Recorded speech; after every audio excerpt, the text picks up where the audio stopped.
কি রে, কখন থেকে ফোন করছি তোকে? কি হয়েছে? শতরূপার কাছে শুনলাম তুই এদিকে এদিকে এসে দেখি তুমি বসে। কি হয়েছে রে? খেয়েছিস কিছু? নিশ্চয়ই খাসনি। কি হয়েছে? বাড়িতে কিছু একটা আন্দাজ করেছে। কিছুদিন ধরেই দেখছি আমি কোথায় যাচ্ছি, কি করছি, কার সাথে মিশছি, কি কথা বলছি, সব নজরে নজরে রাখছি। শুধু শুধু শুধু শুধু আমার সাথে ঝগড়া করছে। এর মধ্যে যে বাড়িতে কিভাবে বলবো কিছু বুঝতে পারছি। আরে অত চিন্তা করিস না তো, আমরা ঠিক একটা উপায় বের করবো, দেখিস। আর তাছাড়া আজকের দিন দাঁড়িয়ে মানুষের মেন্টালিটি কোনো চেঞ্জ হয়েছে, সো নো চাপ, ঠিক হবে। এই নিরু, তোকে এভাবে দেখতে কি আমার ভালো লাগে বল? কি?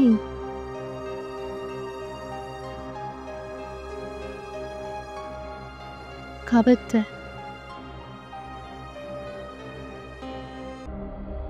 নিরু, ভয় তো আমার পাওয়ার কথা রে। আমার বাড়ি কি কনজারভেটিভ তুই তো জানিস, বল। তোর বাড়ি কত ভালো, কালচারালি কত অ্যাক্টিভ,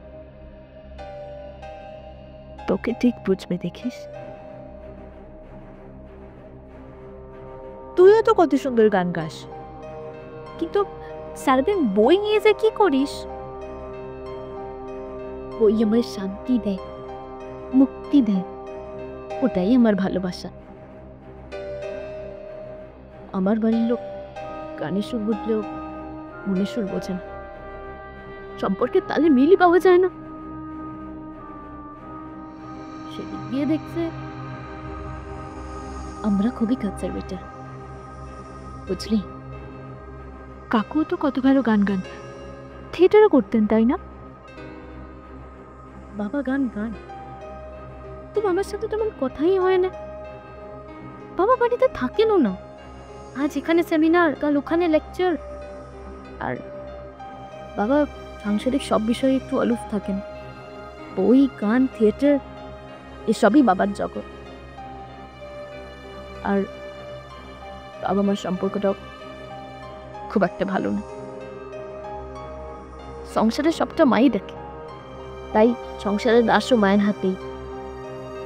আর মা একটু পুরনো ঘাসে করে, হয়তো কিছু আন্দাজ করেছেন, কিন্তু কতটা যে মেনে নেবে সেই নিয়েই টেনশন। নিরু, টাকা আমার দিকে। কেউ যদি না থাকে, আমরা তো আছি আমাদের জন্য, দুজন দুজনকে আগলে রাখবো। তাছাড়া আমার তো মনে হয় না আমার পরিবারের সঙ্গে কোনদিন সম্পর্ক ঠিক হবে। ওদের কাছে না এই পড়াশুনো করে কত না কত চাকরি করে, তাই সব কোন বা কোনের কোনো কদরই নেই। মা অসুস্থ, বাবা দাদা দিন রাত অফিসে খাটছে, আমি তো আর রোজগার করি না, তাই লড়াই করতে হয়তো বেরিয়ে আসতে পারবো না। এখন নিজের পায়ে না দাঁড়িয়ে প্যাশন নিয়ে বাঁচাতে না মূর্খামি। কেউ তো কত ভালো গান গাস, গান আসছে গান। গান আমার ভালোবাসা। খেলা ভর বাদতে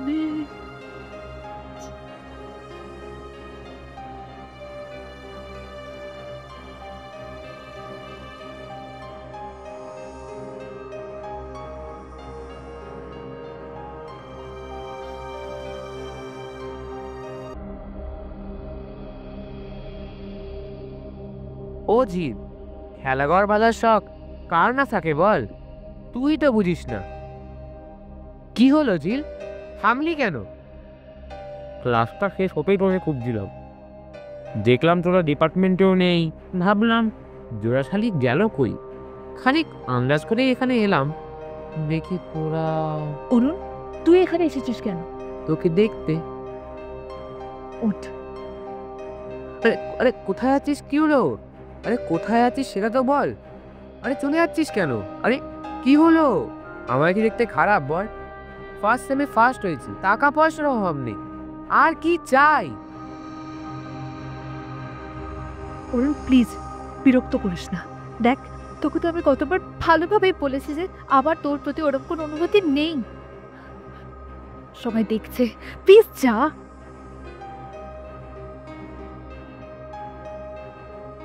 দেখলে দেখুক, লোকে জানুক তুই কাকে রিজেক্ট করছিস। কি কম আছে রে আমার মধ্যে? ভালোবাসি, তাই ভালোবাসাই তো চেয়েছি তোর কাছে। তাতেই তুই তুই কত মিষ্টি। বল না তুই আমায় ভালোবাসিস, বল না, বল না তুই। দেখ ঘুরে আস না, হ্যাঁ তোর কিন্তু এই ক্যাম্পাসেই আসতে হবে। হ্যাঁ ঘুরে আস। আমি থাকতে তুই জিল্লি কিচ্ছু করতে পারবি না। আমি সব দেখে নেব, আমি দেখে নেব। Bloody pervert.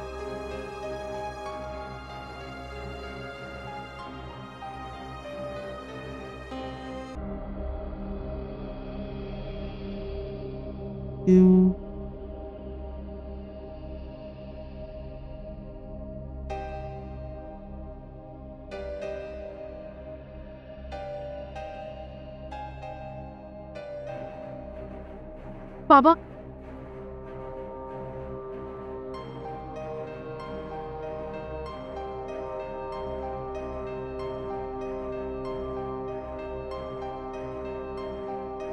কলেজ লাইফে আমি একজনকে ভালোবাসতাম।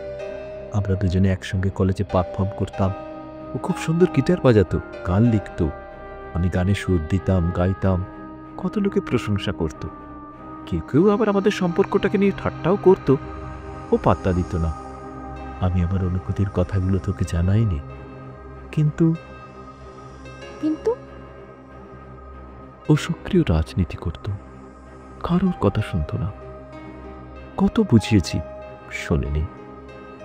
একদিন শ্যামবাজারে গোষ্ঠীদ্বন্দ্বের শুট আউটে ওর গুলি লাগে। সংকল্প আর ফিরে আসেনি।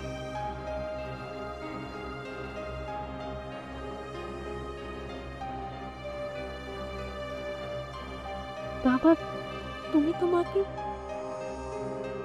কি তোর মাকে ঠকিয়েছি? সত্যিটা বলিনি?